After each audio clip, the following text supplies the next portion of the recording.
சிம்ம ராசிக்காரர்களே வணக்கம். நாளை முதல் உங்கள் வாழ்க்கையில் நடக்கப் போகும் சம்பவங்களின் உண்மையை கேட்டால் உங்களுக்கு இரவில் தூக்கமே வராது. ஏனென்றால் நண்பர்களே, இன்று இரவு 12:10 மணிக்கு மேல் உங்கள் வாழ்க்கையின் பாதையே முற்றிலுமாக மாறப்போகிறது. உங்கள் ஜாதகத்தில் உள்ள யோகத்தின்படியும் நமக்கு கிடைத்துள்ள அறிகுறிகளின்படியும் உங்கள் அனைவரின் வாழ்க்கையும் ஒரே நொடியில் மாறப்போகிறது. ஆனால் இன்றைய இந்த காணொளியை இறுதி வரை பார்ப்பவர்களுக்கு மட்டுமே இது நடக்கும். இப்படிப்பட்ட வாய்ப்பு அடிக்கடி கிடைப்பதில்லை. வரும் 72 மணி நேரத்திற்குள் உங்கள் அனைவரின் வாழ்க்கையும் ஒரே நொடியில் மாறவில்லை என்றால் நான் இன்று முதல் முன்னறிவிப்பு செய்வதையே விட்டுவிடுகிறேன். நண்பர்களே, இன்றைய இந்த காணொளி உங்களுக்கு ஒரு வரமாக அமையும். நாளை முதல் உங்கள் வாழ்க்கையில் நடக்கப் போகும் அற்புதத்தை பார்த்து உங்களை சுற்றியுள்ள மக்கள் அதிர்ச்சி அடைவார்கள். அனைவரும் உங்கள் வீட்டிற்கு வருவார்கள். உங்கள் முன்னேற்றத்தையும் வெற்றியையும் பார்த்து அனைவரும் உங்களுக்கு பாராட்டு தெரிவிப்பார்கள். இனி நீங்கள் அனைவருக்கும் இனிப்பு வழங்க வேண்டியிருக்கும். வீடு வீடாக சென்று 100 கிலோமீட்டர் வரை பயணிக்க வேண்டியிருக்கும். ஏனென்றால் நண்பர்களே, இனி உங்கள் அதிர்ஷ்டத்தின் வேகம் அதிகரிக்கப் போகிறது. குதிரையை விட வேகமாக இனி உங்கள் அதிர்ஷ்டம் ஓடப்போகிறது. நண்பர்களே, வரும் 72 மணி நேரத்திற்குள் உங்கள் வாழ்க்கையில் ஒரு சம்பவம் நடக்கப் போகிறது. இதை பார்த்து கலியுகமே அதிரப்போகிறது. இனி செய்தித்தாள்களில் உங்கள் பெயர் வெளிவரும். உங்கள் முன்னேற்றமும் வெற்றியும் எல்லா இடங்களிலும் பேசப்படும். ஏனென்றால் நாளை முதல் உங்கள் ஜாதகத்தில் மிகப்பெரிய யோகங்கள் உருவாகியுள்ளன. நாளை முதல் இந்த யோகங்கள் உங்கள் அதிர்ஷ்டத்தை முற்றிலுமாக மாற்றிவிடும். நண்பர்களே, இந்த காணொளியை கவனமாக பாருங்கள். சிம்ம ராசிக்காரர்களான நீங்கள் பிறந்தபோதே தலைமைத்துவ பண்பு கொண்டவர்கள். மற்றவர்களுக்கு வாரி வழங்கும் வள்ளல் குணம் கொண்ட உங்களை பலர் தங்களின் சுயநலத்திற்காக பயன்படுத்தி கொண்டிருப்பார்கள். உங்களின் அதிகாரத்தையும் புகழையும் கண்டு பொறாமை கொண்டவர்கள் உங்களிடமே விசுவாசி போல நடித்து உங்களுக்கு பின்னால் சதிகளை செய்திருப்பார்கள். ஆனால் இனி அந்த நிலை மாறும். இனி உங்கள் வாழ்க்கையில் செல்வம், சொத்து, வாகனம், பங்களா, பணம் என அனைத்தும் உங்களுக்கு கிடைக்கப் போகிறது. ஆனால் இன்றைய இந்த காணொளியை புறக்கணிக்காமல் இறுதி வரை பார்ப்பவர்களுக்கு மட்டுமே இது கிடைக்கும். நீங்கள் காணொளியை இறுதி வரை பார்த்தால் நண்பர்களே, உங்களை கடவுள் தேர்ந்தெடுத்துள்ளார் என்பதை புரிந்து கொள்ளுங்கள். காணொளியை வேகப்படுத்தி பார்க்கலாம் என்ற எண்ணம் உங்களுக்கு தோன்றினால் நண்பர்களே, நீங்கள் வழியில் தடுமாறுவதற்கே வந்திருக்கிறீர்கள் என்பதையும் நீங்கள் வெறும் கையோடு தான் திரும்புவீர்கள் என்பதையும் புரிந்து கொள்ளுங்கள். ஆனால் நீங்கள் இந்த காணொளியை இறுதி வரை பார்ப்பீர்கள் என்று நான் நம்புகிறேன். காணொளியில் மேலும் செல்வதற்கு முன் உங்கள் பக்தியை வெளிப்படுத்தும்படி நாங்கள் கேட்டுக்கொள்கிறோம். உங்கள் பக்தியை வெளிப்படுத்த விரும்பினால் முழு மனதுடன் ஜெய் ஸ்ரீ ஹனுமான் என்று உச்சரித்து இந்த காணொளிக்கு உங்கள் விருப்பத்தை தெரிவியுங்கள். மேலும் நமக்கு ஆதரவு தாருங்கள். இதை நீங்கள் செய்துவிட்டால் நண்பர்களே, இனி உங்கள் வாழ்க்கை மாறுவதை உலகத்தின் எந்த சக்தியாலும் தடுக்க முடியாது. நண்பர்களே, இன்று நான் உங்களுக்கு முன் சொல்லப்போகும் வார்த்தைகளை வெறும் பொழுதுபோக்குக்காக கேட்காதீர்கள். இதை உங்கள் அதிர்ஷ்டத்தின் முடிவாக நினைத்து கேளுங்கள். நான் பாகேஷ்வர் தாம் அரசின் பாதங்களையும் அக்னி தேவனையும் ஸ்ரீ அனுமனின் கதையையும் சாட்சியாக வைத்து உறுதியேற்கிறேன். இன்று இந்த ஜோதிட நிகழ்ச்சியில் நான் சொன்னவற்றில் ஒன்றாவது உங்கள் வாழ்க்கையில் உண்மையாகவில்லை என்றால் நான் இந்த நொடியிலிருந்தே முன்னறிவிப்பு செய்வதை விட்டுவிடுகிறேன். இது வெறும் வார்த்தையல்ல, இது என் பிராண சங்கல்பம். இதை எழுதி வைத்து கொள்ளுங்கள் நண்பர்களே. ஏனென்றால் வரும் 72 மணி நேரத்திற்குள் உங்கள் வாழ்க்கையில் கலியுகத்தின் அப்படிப்பட்ட ஒரு அற்புதம் நடக்கப் போகிறது. அதை கேட்டால் உங்களுக்கு புல்லரிக்கும். அந்த அற்புதத்தை தடுக்கும் சக்தி இந்த பிரபஞ்சத்தில் யாருக்கும் இல்லை. நண்பர்களே, நீங்கள் உங்கள் அதிர்ஷ்டத்திடம் தோற்று போய்விட்டதாக நினைத்தால் நிறைய உழைத்தும் அதற்கான பலன் எப்போதும் உங்கள் கையை விட்டு நழுவிவிடுகிறது என்று நீங்கள் நினைத்தால் அடுத்த சில நிமிடங்கள் என் பேச்சை முழு கவனத்துடனும் கேளுங்கள். இந்த சில நிமிடங்கள் உங்கள் வாழ்க்கையின் திசையையே மாற்றக்கூடும். ஏனென்றால் வரும் 72 மணி நேரம் உங்களுக்கு சாதாரணமான நேரம் இல்லை. இது மிகவும் முக்கியமான ஒரு காலகட்டம். இதில் நீங்கள் செய்யும் ஒரு சிறிய தவறு உங்களை இரத்த கண்ணீர் வடிக்க செய்யலாம்.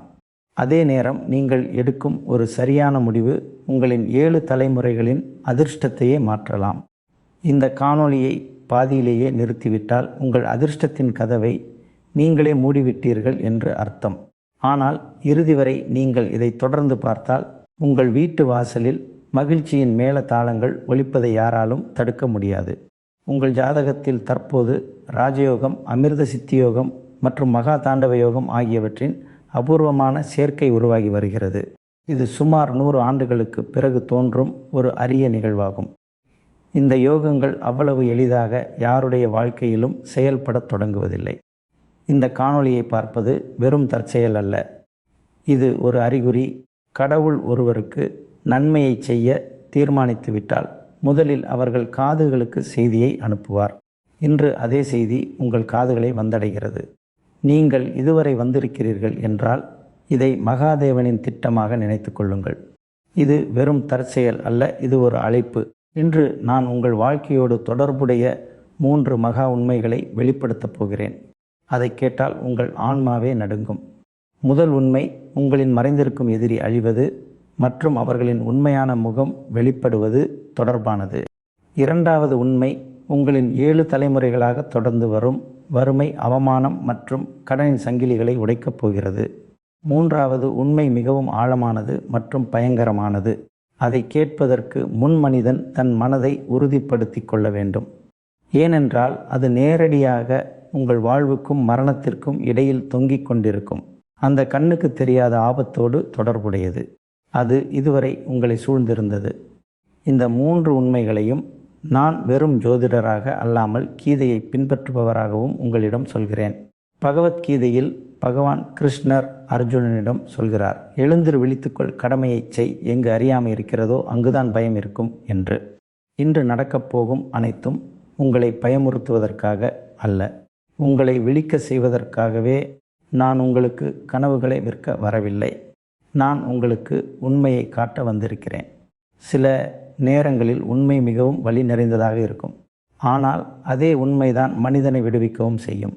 இன்று இரவு சரியாக 12:10 மணிக்கு மேல் உங்கள் கிரகங்களின் சுழற்சியில் ஒரு மகா தாண்டவம் தொடங்கும். அது பல ஆண்டுகளாக முடங்கி கிடந்த உங்கள் ஆற்றலை விழிக்கச் செய்யும். இந்த தாண்டவம் அழிவுக்கானது அல்ல. இது அநீதி, ஏமாற்று வேலை மற்றும் எதிர்மறை எண்ணங்களுக்கு எதிரான நீதியின் முழக்கம். ஆனால் நினைவில் கொள்ளுங்கள், எங்கு தாண்டவம் நடக்கிறதோ அங்கு கவனக்குறைவுக்கு எந்த இடமும் இருக்காது. கொஞ்சம் சிந்தித்து பாருங்கள். எல்லாமே சரியாக நடந்து கொண்டிருந்தது. வேலை கிட்டத்தட்ட முடிந்துவிட்டது. கடைசிப்படி மட்டும்தான் பாக்கி. ஆனால் திடீரென்று ஏதோ ஒரு தடையாக வந்து எல்லாமே சிதறிப்போனது. இப்படி எத்தனை முறை நடந்திருக்கிறது? வீட்டில் எந்த காரணமும் இல்லாமல் மனக்கசப்பு இருப்பதை நீங்கள் பல முறை உணர்ந்திருப்பீர்கள். யாருடைய முகமும் நினைவுக்கு வராமலேயே ஒருவித அமைதியற்ற தன்மை உங்களை சூழ்ந்து கொள்ளும். பணம் வரும், ஆனால் தங்காது. உறவுகள் உருவாகும், ஆனால் முறிந்து போகும். இவை அனைத்தும் உங்கள் தலைவிதி என்று நீங்கள் நினைக்கலாம். ஆனால் உண்மை இதைவிட மிகவும் ஆழமானது. உங்கள் ஜாதகத்தில் சில கிரக நிலைகள் உருவாகியிருந்தன. அதன் மூலம் உங்கள் எதிரிகள் ஆதாயம் அடைந்து வந்தனர். உங்கள் மீது பொறாமை கொண்டவர்கள் தந்திர மந்திரங்கள், கண் திருஷ்டி மூலம் உங்கள் முன்னேற்றத்தை தடுத்து வந்தனர். ஆனால் இப்போது நிலைமை மாறப்போகிறது. ஏனென்றால் தர்மத்தின் கொடி சாயத் தொடங்கும் போது கடவுளே ஏதாவது ஒரு ரூபத்தில் வந்து தலையிடுவார். இன்று பாக்கேஸ்வர் தாமின் தெய்வீக சக்திகள், அனுமனின் அஷ்டசித்தி நவநிதிகள் மற்றும் மகாதேவனின் நெற்றிக்கண், நெருப்பு ஆகியவை இணைந்து உங்களை சுற்றி ஒரு கண்ணுக்கு தெரியாத கவசத்தை உருவாக்க தயாராக உள்ளன. இந்த கவசத்தின் உருவாக்கம் இன்று இரவு 12:10 மணிக்கு மேல் தொடங்கும். சூரியோதயத்திற்கு முன்னால் எப்படி மிகவும் இருட்டாக இருக்குமோ அதே போலத்தான் இப்போது உங்கள் வாழ்க்கையின் மிகவும் இருண்ட காலகட்டம் நடந்து கொண்டிருக்கிறது. ஆனால் இது விடியல் வரப்போகிறது என்பதற்கான அறிகுறியும் கூட. நண்பர்களே, இன்று அப்படி என்ன விசேஷம் நடக்கிறது என்று நீங்கள் யோசிக்கலாம். கிரகங்களின் மொழியை எளிமையான வார்த்தைகளில் புரிந்து கொள்ளுங்கள். இன்று உங்கள் வாழ்க்கையின் வானத்தில் உங்கள் ராசி நாதனான சூரியன் தனது முழு பலத்துடன் ஒளி வீசி உங்களின் இழந்த புகழையும் அதிகாரத்தையும் மீட்டு தரப்போகிறார். குரு பகவான் உங்களுக்கு சரியான பாதையை காட்டுகிறார். செவ்வாய் உங்களுக்கு அசைக்க முடியாத தைரியத்தை தருகிறார் மற்றும் சுக்கிரன் உங்களின் பொருளாதார தடைகளை உடைத்தெறியப் போகிறார். இதுவரை உங்கள் பாதைகளில் மூடுபனியை பரப்பியிருந்த கிரகங்கள் இன்று உங்கள் ஜாதகத்தில் அவர்கள் உண்மையை ஆதரிக்க வேண்டும் அல்லது தாங்களே சாம்பலாக வேண்டும் என்ற கட்டாயத்திற்கு தள்ளப்படும் இடத்திற்கு வந்துவிட்டார்கள். உங்களை தடுத்து கொண்டிருந்தவர்களுக்கு இது பயத்தின் நேரம். ஆனால் உண்மையையும் பக்தியையும் பின்பற்றுபவர்களுக்கு இது ஒரு வரமாக வந்திருக்கிறது. இப்போது உங்கள் எதிரியின் அழிவோடு தொடர்புடைய அந்த முதல் மாபெரும் உண்மையின் ஒரு பகுதியை கேளுங்கள். உங்கள் வாழ்க்கையின் கடந்த சில ஆண்டுகளை கவனமாக உங்கள் மனதில் ஓடவிடுங்கள். நீங்கள் மிகவும் நெருக்கமாக பழகிய, உங்கள் முகத்திற்கு நேராக இனிமையாக பேசிய அதே நபர் உங்கள் பின்னால் உங்களை பற்றி தவறாக பேசியதுண்டா? சிம்ம ராசிக்காரர்களான உங்களின் நிழலில் வளர்ந்து உங்கள் அதிகாரத்தையும் பணத்தையும் பயன்படுத்தி கொண்டு உங்களை மிதித்து மேலே செல்ல நினைத்த அந்த நபர் யார் என்று சிந்தியுங்கள். உங்களுக்கு கீழ்ப்படிந்தவர்கள் போல நடித்து உங்களின் ஒவ்வொரு அசைவையும் நோட்டமிட்டு உங்களுக்கு பின்னால் சதிகளை தீட்டியவர்கள் அவர்கள். நீங்கள் இதை பலமுறை உணர்ந்திருப்பீர்கள். ஆனால் உங்களின் தாராள மனதால் அவர்களை பெரிதாக எடுத்துக்கொள்ளவில்லை. இன்று அந்த மாயை உடையப் போகிறது. இன்று இரவு 12:10 மணிக்கு மேல் உங்கள் வாழ்க்கையின் வானத்தில் மகா தாண்டவம் செயல்பட தொடங்கும் போது அது முதலில் உங்களின் மறைந்திருக்கும் எதிரியின் முகமூடியின் மீதுதான் தாக்கும். பலத்த புயல் வந்து காய்ந்த இலைகளை எப்படி உதிர்க்கிறதோ அதே போல இந்த நிகழ்வு உங்கள் வாழ்க்கையிலிருந்து போலி மனிதர்களை வேரோடு பிடுங்கத் தொடங்கும். இந்த எதிரி ஏதோ தூரத்து மனிதன் அல்ல, கூட்டத்தில் இருக்கும் ஒரு அறிமுகமில்லாத ஆளும் அல்ல. இவர்தான் உங்கள் முகத்திற்கு நேராக சிரித்து பேசிக்கொண்டு உங்கள் பின்னால் உங்களுக்கு குழி பறிப்பவர். இவர் உங்கள் சொந்தங்கள் அல்லது உங்களுக்கு கீழ் வேலை செய்பவர்களின் வட்டத்திற்குள்ளேயே தான் இருக்கிறார். கீதை கூறுகிறது, வாளேந்தி நேருக்கு நேர் வரும். எதிரி மிகவும் ஆபத்தானவன் அல்ல நண்பனாக நடித்து இதயத்தில் நுழைபவனே மிகவும் ஆபத்தானவன். இன்று அதே எதிரியின் உண்மை முகம் வெளிவரப்போகிறது. கோவிலின் வாசற்படியில் எப்படி செருப்பை கழற்றிவிட்டு செல்கிறோமோ அதே போல உங்கள் வீட்டின் வாசற்படியின் கீழும் பல ஆண்டுகளாக ஏதோ புதைக்கப்பட்டு இருக்கிறது. சில பார்வைகள், சில எண்ணங்கள் மற்றும் சில எதிர்மறை செயல்கள் உங்கள் மகிழ்ச்சியை கரையான் போல அரித்து கொண்டிருந்தன. வீட்டில் எல்லாம் சரியாக இருக்கிறது, பூஜையும் நடக்கிறது, நாமம் ஜபிப்பதும் நடக்கிறது. ஆனாலும் காரியங்கள் முடியாமல் போய்விடுகின்றன என்று உங்களுக்கு பலமுறை தோன்றியிருக்கும். இது வெறும் கர்ம பலன் அல்ல, இது உங்களுக்கு தெரிந்த ஒருவரே உருவாக்கிய அந்த கண்ணுக்கு தெரியாத வலையின் தாக்கமே. ஆனால் இன்று பாகேஸ்வர் தாமின் கருணையால் எப்படி அனுமன் இலங்கையை எரித்து அனைத்து தீமைகளையும் சாம்பலாக்கினாரோ அதே போல இந்த தெய்வீக ஆற்றல் உங்கள் வாழ்க்கையின் அந்த படிந்த அழுக்கை வேரோடு சுத்தம் செய்ய கிளம்பியுள்ளது. இப்போது மிக முக்கியமான விஷயம், முதல் மாபெரும் அறிவிப்பின் முக்கிய புள்ளி. இன்று முதல் அடுத்த 72 மணி நேரத்திற்குள் உங்களுக்கு நிச்சயம் ஒரு அறிகுறி கிடைக்கும். இந்த அறிகுறி ஒரு நபரின் நடத்தையில் திடீரென ஏற்படும் மாற்றமாக இருக்கலாம், மறைக்கப்பட்ட ஒரு செய்தி வெளிப்படுவதாக இருக்கலாம், பழைய ரகசியம் ஒன்று வெளியே வருவதாக இருக்கலாம், அல்லது நீங்கள் பல ஆண்டுகளாக சந்தேகப்பட்டு கொண்டிருந்த ஒரு விஷயத்தின் உண்மை தெரிய வருவதாக இருக்கலாம். இந்த அறிகுறி உங்களை சார்ந்ததல்ல, இது மேலிருந்து அனுப்பப்படும். நீங்கள் கவனமாக இருக்க வேண்டும். இந்த அறிகுறி வரும்போது உங்கள் மனம் தானாகவே சொல்லும், ஆம், இவர்தான் அந்த எதிரி, இங்கிருந்து தான் எல்லா பிரச்சனைகளும் தொடங்கின என்று. அந்த நொடியிலிருந்தே உங்கள் வாழ்க்கையில் நீதியின் நேரம் தொடங்கிவிடும். ஆனால் இங்கே ஒரு விஷயத்தை புரிந்து கொள்ளுங்கள். எதிரியின் முகம் தெரிந்துவிடுவது முழுமையான தீர்வு அல்ல. போரில் வெற்றி என்பது எதிரியை அடையாளம் காண்பதால் மட்டும் கிடைத்து விடுவதில்லை. சரியான நேரத்தில் சரியான திசையில் தர்மத்தின் பாதையில் நின்று நாம் அடியெடுத்து வைக்கும்போதுதான் வெற்றி கிடைக்கிறது என்று உருவாகியிருக்கும். இந்த மகா தாண்டவ நிலை உங்களுக்கு உண்மையை மட்டும் காட்டாது, இதுவரை நீங்கள் உங்களுக்குள் அடக்கி வைத்திருந்த அந்த தைரியத்தையும் உங்களுக்கு கொடுக்கும். உங்கள் நாக்கில் வரத்தயங்கிய வார்த்தைகள் இன்று அதே உண்மை உங்கள் உதடுகளில் வரும். நீங்கள் அமைதியாக இருந்து மூச்சு திணறிக் கொள்வதற்காக பிறக்கவில்லை. தர்மத்திற்கும் நீதிக்கும் துணை நிற்பதற்காகவே இந்த பூமிக்கு நீங்கள் அனுப்பப்பட்டுள்ளீர்கள்.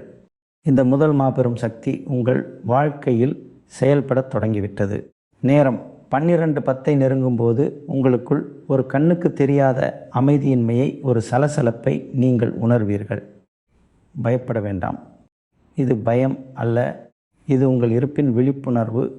பித்ருக்கள் உங்கள் மீதிருக்கும் அவர்களின் நிறைவேறாத எதிர்பார்ப்புகளின் சுமையை இறக்கிவிட்டு அதை ஆசீர்வாதமாக மாற்றத் தொடங்கும் தருணம் இதுதான். உங்களுக்குள்ளிருந்து ஒரு குரல் எழும், இனி போதும், இனி அநீதி வேண்டாம். இந்த குரல்தான் உங்களின் கவசமாக மாறும். இந்த குரல்தான் பிற்காலத்தில் உங்கள் கேடயமாகவும் மாறும். இனி நான் சொல்லப்போவது முதல் விஷயத்தின் உண்மையான ஆழமாகும். பல ஆண்டுகளாக உங்கள் முதுகில் குத்தி கொண்டிருந்த அந்த நபர் யார்? அவரின் பெயருக்கான முதல் அறிகுறி உங்களுக்கு எப்படி வெளிப்படும்? மற்றும் அவர் செய்த ஒவ்வொரு தாக்குதலையும் அவர் மீதே திருப்பக்கூடிய அந்த தெய்வீக பரிகாரம் என்ன? இவை அனைத்தையும் அதே வரிசையில்தான் நான் உங்களுக்கு விளக்கப் போகிறேன். அப்போதுதான் உங்களுக்கு வெறும் தகவல் மட்டும் கிடைக்காமல் முழுமையான வழிகாட்டுதலும் கிடைக்கும். இப்போது நெஞ்சில் கை வைத்து உங்கள் வாழ்க்கையின் அந்த தருணங்களை நினைத்து பாருங்கள். எந்த காரணமும் இல்லாமல் உடல் சோர்வாக இருந்திருக்கும். இரவுகளில் தூக்கம் வராமல் இருந்திருக்கும். ஏதோ ஒரு அறியப்படாத பயம் உங்களை உள்ளுக்குள் அரித்திருக்கும். ஆனால் வெளியிலிருந்து பார்க்கும்போது எல்லாம் சாதாரணமாக தெரிந்திருக்கும். உங்கள் வாழ்க்கையின் வானத்தில் ஒரு கண்ணுக்கு தெரியாத சக்தி ஒரு மறைந்திருக்கும் நபர், ஒரு குறிப்பிட்ட உறவு உங்களின் ஆற்றலை உறிஞ்சிக் கொண்டிருக்கிறது என்பதற்கான அறிகுறிகள்தான் இவை. அது உங்களுக்கு நன்மையை செய்வதில்லை, மாறாக உங்கள் வீழ்ச்சிக்கு காரணமாகிறது. இன்று அந்த முதல் மாபெரும் உண்மையின் திரை விலகப் போகிறது. நான் சொல்லும் அந்த எதிரி எப்போதும் தூரத்தில் நின்று கல் எறிபவர் அல்ல. அவர் அடிக்கடி உங்கள் வீட்டிற்கு வருவார். உங்கள் தேநீரை குடிப்பார். உங்கள் குழந்தைகளின் தலையை கோதிவிடுவார். உங்கள் முன்னால் உங்களை புகழ்ந்து பேசுவார். ஆனால் அவர் திரும்பிச் சென்றவுடனே அதே வாயிலிருந்து உங்களுக்கான வசைகளும் வரும். அதே பார்வைகள்தான் உங்கள் வீட்டிற்கான கெட்ட எண்ணத்தின் அம்புகளையும் வீசும். இந்த எதிரிக்கு உங்கள் பலவீனம் ரொம்ப நன்றாக தெரியும். அதனால் நேரடியாக தாக்காமல் உங்கள் தாராள குணத்தை பயன்படுத்தி உங்கள் வீட்டிற்குள்ளேயே நுழைந்து விடுவார். கவனமாக யோசியுங்கள். உங்கள் வாழ்க்கையில் இப்படி யாராவது இருக்கிறார்களா? அவர் வந்ததும் உங்கள் வீட்டில் அடிக்கடி சண்டைகள் வருமா? சின்ன சின்ன விஷயங்களுக்கெல்லாம் பிரச்சனை வருமா? குழந்தைகளின் சுபாவத்தில் திடீரென எரிச்சல் அதிகமாகுமா? காரணமில்லாமல் கணவன் மனைவிக்கிடையே சண்டை வருமா? அல்லது பண விஷயத்தில் திடீரென சிக்கல்கள் வருமா? இது வெறும் தற்செயல் அல்ல. இது அந்த மறைமுக தாக்குதலின் விளைவு. கீதை கூறுகிறது, எந்த நாளில் உங்கள் எதிரியை நீங்கள் அடையாளம் கண்டுகொள்கிறீர்களோ அந்த நாளே உங்களின் பாதி வெற்றி உறுதி செய்யப்பட்டு விடுகிறது. இன்று பிரபஞ்சம் அதே பாதி வெற்றிக்கான சாவியை உங்களிடம் கொடுக்கப் போகிறது. இன்று இரவு 12:10 பிறகு செயல்படத் தொடங்கும் அந்த மகா நிலை முதலில் இதே முகமூடியின் மீது தான் தாக்கும். இந்த எதிரியை ஏதோ ஒரு எழுத்தை கொண்டோ பெயரை கொண்டோ அடையாளம் காண முடியாது. மாறாக அவர்களின் சுபாவத்தை வைத்தே அடையாளம் காண முடியும். அவர் முகம் அதே பழைய முகமாகத்தான் இருக்கும். ஆனால் அவரின் நடத்தையில் நீங்கள் காணும் திடீர் மாற்றத்தை உங்களால் கவனிக்காமல் விட முடியாது. ஒருவேளை அவர்கள் திடீரென வாய் தவறி பல ஆண்டுகளாக மறைத்து வைத்திருந்த அந்த இரகசியத்தை உங்கள் முன் உளறிவிடலாம். மூன்றாவது நபரின் மூலமாக அவர்களின் உண்மை முகம் உங்கள் முன் வரலாம். அல்லது அந்த நபரே தமக்கு ஒரு பிரச்சனை வரும்போது உங்களுக்கு பின்னால் செய்த துரோகத்தின் பாரத்தை தாங்க முடியாமல் அவர்களின் நாவிலிருந்து உண்மை வெளிவரலாம். இந்த தருணத்தில் உங்களின் மிகப்பெரிய சோதனை தொடங்கும். பல நேரங்களில் நாம் உண்மையை அறிந்தும் அதை புறக்கணித்து விடுகிறோம். ஏனென்றால் நமக்கு நம்முடைய கற்பனைகள் தான் பிடிக்கும். ஆனால் இன்று நீங்கள் கண்ணை மூடிக்கொண்டால் அபூர்வமாக வரும் இந்த ராஜயோகம் உங்கள் கையை விட்டு நழுவிவிடும் என்பதை புரிந்து கொள்ளுங்கள். ஆகையால் தான் அறிகுறி கிடைத்தவுடனே உங்களிடமே நீங்கள் பொய் சொல்லிக் கொள்ளாதீர்கள். மனதில் தெளிவாக ஒப்புக்கொள்ளுங்கள். ஆம், இவர்தான் அந்த நபர் என்னை உள்ளுக்குள் உடைப்பதில் முக்கிய பங்கு வகித்தவர் என்று. அந்த நொடியிலிருந்தே உங்கள் வாழ்க்கையில் கர்மாக்களின் தராசு மாறத் தொடங்கும். இப்போது கேள்வி என்னவென்றால், இந்த எதிரியின் தாக்குதலை எப்படி திருப்புவது? கீதையின் அறிவு நமக்கு பழிவாங்க கற்றுக் கொடுக்கவில்லை, மாறாக தர்மத்தின் வழியில் உறுதியாக நிற்கவே கற்றுக் கொடுக்கிறது. எனவே நீங்கள் யாரோடும் சண்டையிடவோ பழிவாங்கவோ அல்லது கெட்ட வார்த்தைகளால் திட்டவோ தேவையில்லை. மாறாக உங்களை சுற்றி அப்படிப்பட்ட ஒரு தெய்வீக கவசத்தை உருவாக்க வேண்டும். அதனால் அவர்களால் வீசப்படும் ஒவ்வொரு எதிர்மறை எண்ணமும் அவர்கள் மீதே திரும்பிச் செல்லும். இதற்காக இன்று இரவு முதல் தொடங்கக்கூடிய ஒரு சிறிய ஆனால் மிகவும் சக்தி வாய்ந்த விதியை உங்கள் வாழ்க்கையில் கடைப்பிடியுங்கள். கடிகாரம் இரவு 12 நெருங்கும் போது ஒரு சிறிய வெள்ளத் துண்டை எடுத்து உங்கள் வீட்டின் வாசல் படியில் வைத்து விடுங்கள். பெரிய பூஜை எதுவும் தேவையில்லை. உண்மையான பக்தி மட்டுமே தேவை. கண்களை மூடிக்கொண்டு ஸ்ரீ அனுமனை நினைத்து கொள்ளுங்கள். பின்னர் மனதிற்குள் இப்படி சொல்லுங்கள், ஹே சங்கட மோசனான அனுமனே, பிரபு ஸ்ரீ ராமரின் வழியிலிருந்து ஒவ்வொரு தடையையும் எப்படி நீக்கினீர்களோ அதே போல என் வாழ்க்கையில் மறைந்திருக்கும் ஒவ்வொரு எதிரியின் சக்தியையும் பயனற்றதாக மாற்றுங்கள். எனக்கு கெடுதல் நினைப்பவர்களுக்கு அந்த எண்ணங்களே அவர்களின் வாழ்க்கைக்கு ஒரு பாடத்தை கற்றுக் கொடுக்கட்டும். என் வீட்டிற்கு உங்களின் பாதங்களின் அடைக்கலம் கிடைக்கட்டும்.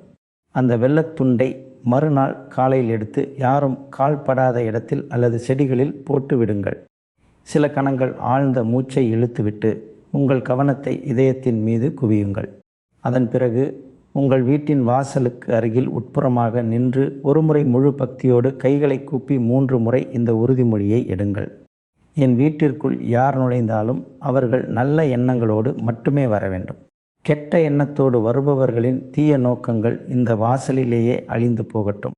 இந்த வார்த்தைகள் சாதாரணமாக தோன்றலாம், ஆனால் உறுதிமொழி இதயத்திலிருந்து வரும்போது அதுவே மந்திரமாக மாறிவிடும். இன்று இரவு முதல் உங்கள் வீடு வெறும் செங்கல் மற்றும் கற்களால் ஆன கட்டடமாக இருக்காது. இது ஒரு தவ பூமியாக மாறத் தொடங்கும். அங்கு எதிர்மறை ஆற்றல் தானாகவே நிலைக்க முடியாது. இப்போது இந்த முதல் மாபெரும் சக்தியோடு இணைந்திருக்கும் 2வது மாபெரும் சக்தியை பற்றி கேளுங்கள். இதற்கும் உங்கள் செல்வம், உங்கள் அதிர்ஷ்டம் மற்றும் உங்கள் மரியாதை ஆகியவற்றுக்கும் தொடர்பு உள்ளது. எதிரியின் வலை பலவீனமடைய தொடங்கும் போது முதலில் பணம் வருவதற்கான கதவுகள் திறப்பதற்கான அறிகுறிகள் கிடைக்கத் தொடங்கும். பல நேரங்களில் பணம் வருவதற்கு சற்று முன்னால் ஏதாவது ஒரு தடை வந்து பாதையை மறித்து விடுவதை நீங்கள் உணர்ந்திருப்பீர்கள். பத்திரங்கள் முடங்கி போகும், பணப்பட்டுவாடா நின்று போகும், வாடிக்கையாளர் பின்வாங்கி விடுவார், நேர்காணலின் இறுதி கட்டத்தில் நிராகரிக்கப்படுவீர்கள். இவையெல்லாம் உங்கள் பணக்களஞ்சியத்தின் சாவி ஏதோ ஒரு கண்ணுக்கு தெரியாத தடையால் சிக்கிக் கொண்டிருக்கிறது என்பதற்கான அறிகுறிகள்தான். இன்றைக்கு பிறகு இந்த சாவி அசையத் தொடங்கும். இன்று சூரிய அஸ்தமனத்திற்கு பிறகு அடுத்த 72 மணி நேரத்திற்குள் உங்களுக்கு ஏதாவது ஒரு தகவல் செய்தி அழைப்பு அல்லது பழைய வேலை மீண்டும் தொடங்கப் போகிறது என்பதற்கான அறிகுறி நிச்சயம் கிடைக்கும். பழைய கொடுக்கல் வாங்கலின் பணம் திடீரென நினைவுக்கு வரலாம். வசூலாகாத கடனின் பணம் திரும்ப கிடைப்பதற்கான செய்தி வரலாம். நிலுவை இருந்த பில் பாஸ் ஆகலாம். புதிதாக ஒரு வேலை கைக்கு வரலாம் அல்லது ஒரு புதிய வாய்ப்பு உங்களை தேடி வரலாம். மக்கள் இதை அதிர்ஷ்டத்தின் விளையாட்டு என்பார்கள். ஆனால் இதுதான் இன்று நீங்கள் கேட்டுக்கொண்டிருக்கும் அந்த தன யோகம் என்பதை நீங்கள் புரிந்து கொள்ளுங்கள். ஆனால் கவனமாக இருங்கள். நாம் பகிராத செல்வம் நம்மிடம் நிலைக்காது என்பதையும் கீதை நமக்கு கற்றுக் கொடுக்கிறது. செல்வம் என்பது வெறும் பணம் அல்ல. செல்வம் என்பது ஆற்றல். இந்த ஆற்றலை உங்களிடம் மட்டுமே தேக்கி வைத்தால் அது தேங்கி அழுகத் தொடங்கும். பின்னர் மெல்ல மெல்ல அது கையை விட்டு போய்விடும். ஆகையால்தான் இன்று முதல் ஒரு புனிதமான விதியை உங்கள் வாழ்க்கையில் கடைபிடிக்க தொடங்குங்கள். இந்த 72 மணி நேரத்தில் உங்களுக்கு கிடைக்கும் எந்த செல்வம், எந்த வாய்ப்பு, எந்த வெற்றி எதுவாக இருந்தாலும் அதில் குறைந்தபட்சம் ஒரு பகுதியை நீங்கள் சேவை தானம் அல்லது தேவைப்படுபவர்களின் நல்வாழ்வுக்காக கண்டிப்பாக செலவிடுங்கள். இப்போது என்னிடமே குறைவாகத்தான் இருக்கிறது, நான் என்ன தானம் செய்வது என்று நீங்கள் நினைக்க வேண்டாம். தானம் என்பது பணத்தால் மட்டுமே செய்வது அல்ல. தானம் என்பது உணர்வுகளாலும் செய்யக்கூடியது. நீங்கள் பொருளாதார ரீதியாக வசதியாக இருந்தால் ஒரு ஏழையின் மருத்துவ செலவு, ஒரு பெண்ணின் கல்வி அல்லது திருமணம், ஒரு கோவிலில் விளக்கேற்றுவது, பசுவுக்கு உதவுவது அல்லது அன்னதானத்தில் உங்களின் பங்களிப்பை செய்யலாம். நீங்கள் இப்போது பண நெருக்கடியில் இருந்தால் உங்கள் நேரம், உங்கள் உழைப்பு, உங்கள் அறிவு அல்லது உங்கள் பிரார்த்தனையை தானம் செய்யலாம். ஒரு முதிய பெற்றோருக்கு ஆதரவாக இருப்பது, கவலையில் இருக்கும் ஒருவரின் பேச்சை பொறுமையாக கேட்பது, ஒரு துயரில் இருக்கும் நபருக்கு கடவுளின் நாமத்தை சொல்லிக் கொடுத்து அவர்களின் தைரியத்தை அதிகரிப்பது, இவையெல்லாம் கூட தானம்தான். மேலும் இவற்றின் புண்ணியம் பல நேரங்களில் பணதானத்தை விட அதிக பலனை தரும். இப்போது பண வரவில் நேரடி தாக்கத்தை ஏற்படுத்தும் ஒரு இரகசியத்தை கேளுங்கள். இதை மிக சிலரே புரிந்து கொள்கிறார்கள்.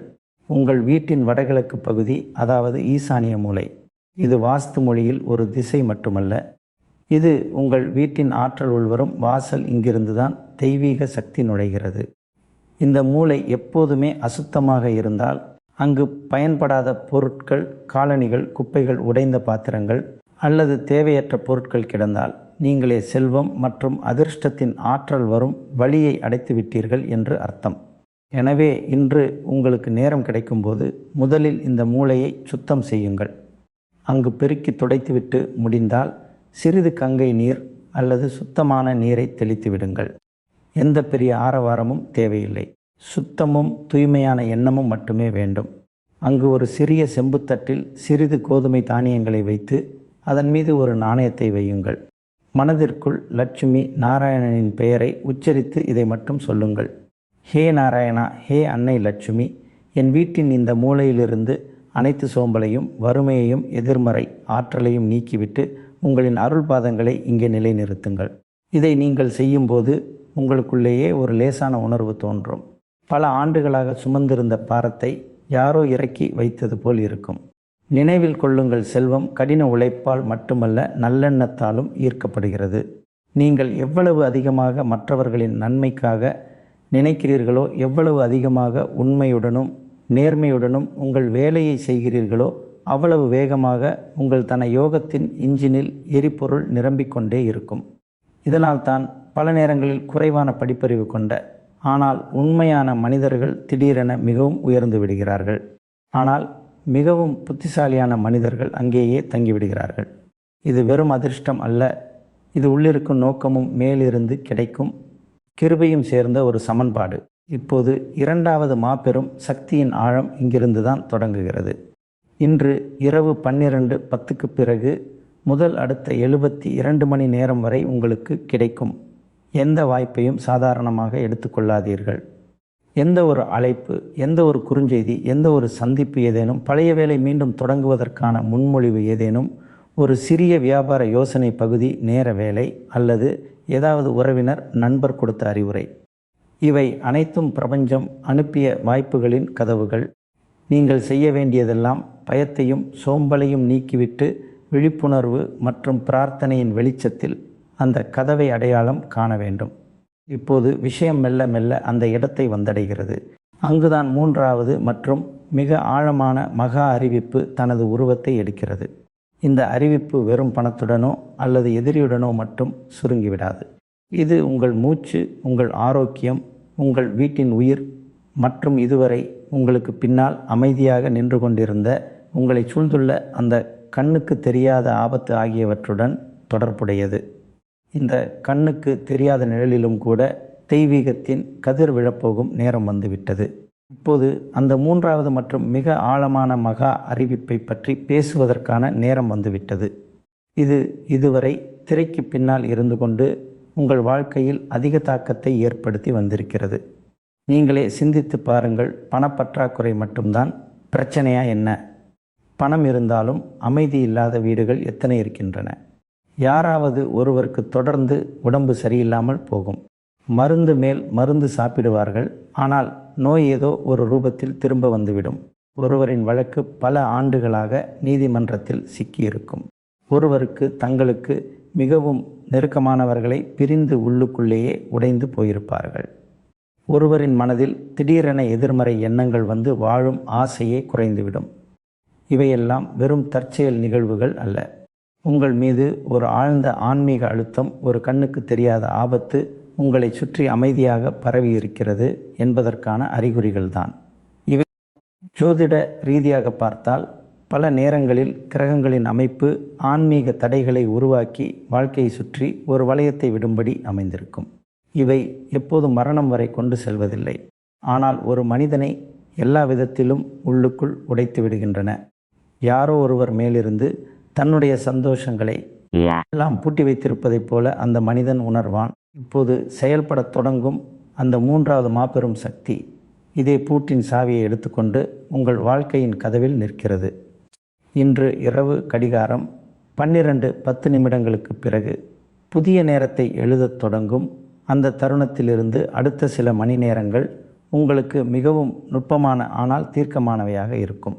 குறிப்பாக இரவு சுமார் 1 மணிக்கு மேல் உங்கள் வீட்டின் சூழலில் ஒரு லேசான மாற்றம் தொடங்க ஆரம்பிக்கும். ஒருவேளை நீங்கள் திடீரென ஆழ்ந்த தூக்கத்திற்கு செல்லலாம். பழைய கனவு ஒன்று மீண்டும் வரலாம். ஏதேனும் ஒரு தெய்வீக அறிகுறி, ஒரு ஒளி, ஒரு பெயர், ஒரு மந்திரம் உங்களுக்குள்ளேயே தானாகவே விழித்து கொள்ளலாம். இதை சாதாரண கனவாக நீங்கள் நினைக்க வேண்டாம்.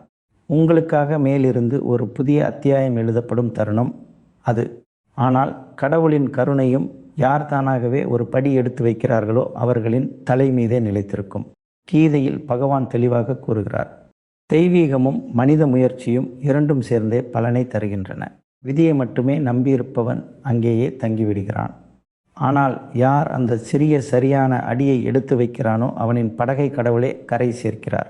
எனவே இந்த மூன்றாவது மகா அறிவிப்பை உங்கள் வாழ்க்கையில் அளிக்க முடியாத ஒரு கல்லெழுத்தாக மாற்றுவதற்கு ஒரு சிறிய ஆனால் மிகவும் ஆழமான காரியத்தை நீங்கள் கண்டிப்பாக செய்ய வேண்டும்.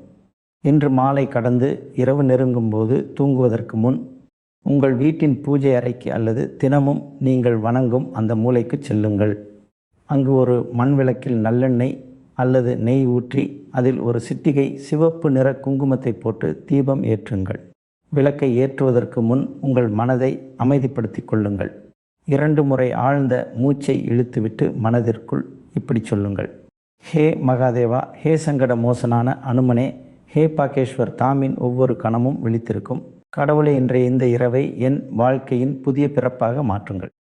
என் மீது சுற்றும் எந்த கண்ணுக்கு தெரியாத ஆபத்தாக இருந்தாலும் அதை நீங்களே உங்களின் பாதங்களில் அடக்கி கொள்ளுங்கள். பின்னர் அந்த தீபத்தை அனுமன் அல்லது உங்களுக்கு இஷ்டமான தெய்வத்தின் முன் வைத்து குறைந்தது 11 முறை மகா மிருத்யுஞ்சய மந்திரம் அல்லது ஸ்ரீராமநாமத்தை ஜபியுங்கள். மந்திரம் நினைவில் இல்லை என்றால், ஹே இறைவா, என் வாழ்க்கையின் ஒவ்வொரு தீய சக்தியையும் நீக்கிவிடுங்கள். என் ஆயுள், என் குடும்பத்தின் பாதுகாப்பு, என் குழந்தைகளின் நலன் மற்றும் என் வீட்டின் அமைதியை காத்தருளுங்கள் என்ற உணர்வை மட்டும் மனதில் வையுங்கள். வார்த்தைகள் குறைந்து போகலாம், ஆனால் உணர்வு உண்மையாக இருந்தால் அதுவே மிகப்பெரிய மந்திரமாக மாறிவிடும். இதன் பிறகு உங்கள் 2 கைகளையும் விளக்கின் சுடருக்கு மேல் லேசாக அசைத்து அந்த வெப்பத்தை உங்கள் கண்களிலும் தலையிலும் நெஞ்சிலும் வைத்து கொள்ளுங்கள். இது வெறும் திலகம் இடுவதல்ல, இது உங்களுக்கும் உங்கள் இஷ்ட தெய்வத்திற்கும் இடையிலான பாதுகாப்பு கவசத்தின் முத்திரை. இப்போது நேராக முன்பு பேசப்பட்ட வீட்டின் அந்த வடகிழக்கு பகுதியை நோக்கி செல்லுங்கள். அங்கு சென்று மனதிற்குள் இப்படி ஒரு கற்பனை செய்யுங்கள். இந்த விளக்கின் வெளிச்சம் அந்த மூலை வரை சென்று பல ஆண்டுகளாக மறைந்திருந்த ஒவ்வொரு தந்திர மந்திரத்தையும், ஒவ்வொரு கெட்ட பார்வையையும், ஒவ்வொரு தீய ஆற்றலையும் சாம்பலாக்கிவிட்டது என்று. 3வது மகா அறிவிப்பு இங்கிருந்து தான் தன் வேலையை தொடங்குகிறது. பல ஆண்டுகளாக தொடர்ந்து வந்த நோய்கள் குறையத் தொடங்கும். பல ஆண்டுகளாக தேங்கி கிடந்த வழக்குகளில் ஒரு வேகம் பிறக்கும். முறிந்து போன உறவுகளில் மீண்டும் பேசுவதற்கான புதிய வாய்ப்புகள் உருவாகும். இவையெல்லாம் ஒரே இரவில் நடந்துவிடாது, ஆனால் மிக வேகமாக நடக்கத் தொடங்கும். உங்கள் மனதை எப்போதும் பாரமாக வைத்திருந்த அந்த பிரச்சனையை ஏதோ ஒரு உள் சக்தி திடீரென குறைத்துவிட்டதை நீங்கள் உணர்வீர்கள். முன்பு பயம் மட்டுமே தெரிந்த இடத்தில் இப்போது சாத்தியக்கூறுகள் தெரிய ஆரம்பிக்கும். இன்னொரு ஆழமான விஷயத்தை புரிந்து கொள்ளுங்கள். கிரக தோஷங்கள் அல்லது எந்த ஒரு அசுப யோகத்தின் மிகப்பெரிய தாக்கமும் ஒரு மனிதனின் மனதில்தான் ஏற்படும். எப்போது மனம் தோல்வியை ஒப்புக்கொள்கிறதோ அப்போது கிரகங்களின் பிடி இன்னும் பலமாகி விடுகிறது. ஆனால் எப்போது மனம் கீதையின் தத்துவத்தில் நிற்கிறதோ, கடமையை செய்து கொண்டே இரு, பலனை பற்றி கவலைப்படாதே, நான் உன்னுடன் இருக்கிறேன் என்று அந்த நொடியிலிருந்தே கிரகங்களின் பிடி தளரத் தொடங்கும். ஆகையால் தான் இன்று முதல் ஒரு சிறிய உறுதிமொழியை உங்கள் வாழ்க்கையில் சேர்த்து கொள்ளுங்கள். எப்போது மனம் பயப்படுகிறதோ, எப்போது எதிர்காலம் இருட்டாக தோன்றுகிறதோ அப்போது மெதுவாகச் சொல்லுங்கள், நான் தனியாக இல்லை, என்னுடன் என் கடவுள், என் பித்திருக்கள், என் குலதெய்வம் மற்றும் என் சொந்த ஆன்மாவும் நிற்கிறது. இந்த வாக்கியம் சிறியதுதான், ஆனால் இதன் பின்னால் எண்ணற்ற யுகங்களின் சக்தி மறைந்திருக்கிறது. இப்போது மற்றொரு நுட்பமான அறிகுறியை கவனியுங்கள். இரவு வெகுநேரம் வரை வெறும் கைபேசியின் திரை மட்டுமே ஒளிரும் வீடுகளில், கடவுளின் பெயர் சொல்லப்படாத வீடுகளில் அறியாமலேயே கவலைகள், மனச்சோர்வு மற்றும் அமைதியின்மை அதிகரிக்க தொடங்குகின்றன. இன்றைக்கு பிறகு தூங்குவதற்கு முன் ஒரு முறையாவது சத்தமாக ஜெய் ஸ்ரீராம், ஹர ஹர மகாதேவ் அல்லது ஜெய் பாலாஜி மகாராஜ் என்று கண்டிப்பாக சொல்ல முயற்சி செய்யுங்கள். இது வெறும் முழக்கமல்ல, இது உங்கள் வீட்டின் சுவர்களை அதிரச் செய்யும் எதிர்மறை எண்ணங்களை வெளியேற்றும் ஒரு அலை. தினமும் ஒரு முறையாவது முழு மனதுடன் கடவுளின் பெயர் ஒலிக்கும் வீட்டில் ஆபத்து வருவதற்கு முன்பே தயங்குகிறது, ஒரு முறை யோசித்து பார்க்கிறது. 3வது மாபெரும் சக்தி உங்களுக்கு ஆன்மீக விழிப்புணர்வை மட்டும் கொடுக்காது, மன வாழ்க்கை விழிப்புணர்வையும் கொடுக்கும். தங்களின் ஆரோக்கியத்தில் அலட்சியமாக இருந்தவர்கள் உடலை தொடர்ந்து புறக்கணித்து வந்தவர்கள் தங்கள் தூக்கம், தங்கள் உணவு பழக்கம், அன்றாட நடைமுறை ஆகியவற்றை புறக்கணித்து வந்தவர்களுக்கு அடுத்த சில நாட்களில் ஏதாவது ஒரு வழியில் ஒரு எச்சரிக்கை அல்லது அறிவுரை கண்டிப்பாக கிடைக்கும். இதை நீங்கள் புறக்கணிக்க வேண்டாம். உங்கள் உடல் உங்களுக்கு ஏதோ ஒரு அறிகுறியை கொடுக்கிறது என்று உங்களுக்கு தோன்றினால், சோர்வு, உடல்பாரம், தொடர்ச்சியான எரிச்சல், மூச்சு திணறல் அல்லது எந்த பிரச்சனையாக இருந்தாலும் அது தொடர்ந்து இருந்தால் அதை வெறும் அதிர்ஷ்டத்தை மட்டும் நம்பிவிட்டு விடாதீர்கள். மாறாக இது கடவுளின் அறிகுறி என்று கருதி தேவையான நடவடிக்கைகளை எடுங்கள். தன்னை மாற்றிக்கொள்ள தயாராக இருப்பவர்களை மட்டுமே கடவுளும் மாற்றுகிறார். இப்போது ஒரு முக்கியமான ஆன்மீக விதியை புரிந்து கொள்ளுங்கள். ஒரு பெரிய கிருபை கிடைக்கப் போகிறது என்றால் முதலில் உங்கள் பக்திக்கான சோதனை வரும். மேலோட்டமாக பார்த்தால் இந்த சோதனை இதை பகிர்வது போன்ற சிறிய செயலாக நமக்கு தோன்றலாம். ஆனால் பிரபஞ்சத்தின் விதி என்னவென்றால், உலகத்தில் நீங்கள் பரப்பும் எந்த ஆற்றலாக இருந்தாலும் அதுவே பன்மடங்காக உங்களிடம் திரும்ப வரும். ஒளியின் செய்தியாக இருந்தாலும், நம்பிக்கையின் வார்த்தையாக இருந்தாலும், கடவுளின் பெயராக இருந்தாலும், பாதிக்கப்பட்ட ஒருவருக்கான பிரார்த்தனையாக இருந்தாலும், உடைந்த மனிதனுக்கான தைரியமான வார்த்தையாக இருந்தாலும், அதை நீங்கள் எத்தனை பேருக்கு கொண்டு சேர்க்கிறீர்களோ அதே அலை உங்கள் வாழ்க்கையில் பல மடங்கு பெருகி திரும்ப வரும். எனவே இந்த செய்தியை உங்களுக்குள் மட்டுமே சுருக்கி கொள்ள வேண்டாம். உங்களுக்கு தெரிந்தவர்கள் எவர் போராடி கொண்டிருக்கிறார்களோ, யார் உடைந்து போயிருக்கிறார்களோ, யார் தோல்வியை ஒப்புக்கொண்டு விட்டார்களோ, எவர்களுக்கு தங்கள் வாழ்க்கையில் இனி எதுவுமே மாறாது என்று தோன்றுகிறதோ அவர்களிடம் இந்த நம்பிக்கையின் ஒளியை கண்டிப்பாக கொண்டு செல்லுங்கள். நீங்கள் வேறு ஒருவரின் வாழ்க்கையில் ஒளியை கொண்டு வரும்போது கடவுள் உங்கள் வீட்டின் ஜன்னலையும் திறந்து விடுகிறார். இதனால்தான் அடிக்கடி சொல்லப்படுகிறது, நற்செய்தியை நிறுத்தி வைப்பவன் அறியாமலேயே தன் சொந்த பாதையில் கோடாரியை வைத்து கொள்கிறான் என்று. சொல்லப்போனால் தன் சொந்த காலிலேயே கோடாரியால் அடித்து கொள்கிறான். ஆனால் இதை பரப்புகிறவனின் வாழ்க்கையில் புதிய வழிகள் திறக்கின்றன. இறுதியாக இன்றைய நாளின் நுட்பமான ஆற்றல்களை பற்றி பேசுவோம். அப்போதுதான் எந்த நேரம் உங்களுக்கு எந்த வேலைக்கு உகந்தது என்பது உங்களுக்கு தெரியும். இன்றைய நாளின் வெற்றி போன்ற சுப நேரம் காலையின் தொடக்க நேரத்தில் செயல்படும். சூரியன் தன் ஒளியுடன் ஆகாயத்தில் உயரத் தொடங்கும் போது உங்களின் முக்கியமான முடிவுகளை தொடங்க நீங்கள் அந்த நேரத்தை பயன்படுத்தலாம். எந்த ஒரு புதிய வேலை, எந்த ஒரு பிரார்த்தனை, எந்த ஒரு உறுதிமொழி, எந்த ஒரு ஆன்மீக பயிற்சி அல்லது எந்த ஒரு சுபகாரியத்தின் தொடக்கமாக இருந்தாலும் சரி, இந்த நேரத்தில் எடுக்கப்பட்ட முடிவுகள் அதிக நிலைத்தன்மையை தரும். ஆம் நண்பர்களே, மதியத்தின் ஒரு பகுதியில் ராகுவின் அசுப சக்தி செயல்பட்டு கொண்டிருக்கும். அப்போது மனம் அதிகமாக அலைபாயத் தொடங்கும். சின்ன சின்ன விஷயங்களுக்கும் எரிச்சல் அதிகமாகலாம். தவறான முடிவுகளை எடுப்பதற்கான வாய்ப்பு உள்ளது. இந்த காலத்தில் எந்த பெரிய நிதி சார்ந்த ஒப்பந்தம் அல்லது புதிய கடன், பெரிய ஒப்பந்தங்களில் கையொப்பமிடுதல் அல்லது வாழ்க்கையை மாற்றி அமைக்கும் முடிவை எடுப்பதை தவிர்க்க முயற்சி செய்யுங்கள். மாறாக இந்த நேரத்தை அமைதியாக இருந்து திட்டமிட்டு பழைய வேலைகளை சரிபார்த்து கழிப்பது மிகவும் பொருத்தமாக இருக்கும். இந்த தகவல் உங்களுக்கு பிடித்திருக்கும் என்று நம்புகிறேன். மீண்டும் புதிய காணொளியில் சந்திப்போம். அதுவரை உங்கள் அனைவருக்கும் நன்றி. உங்கள் நாள் நல்ல நாளாகவும் சுபமான நாளாகவும் அமையட்டும்.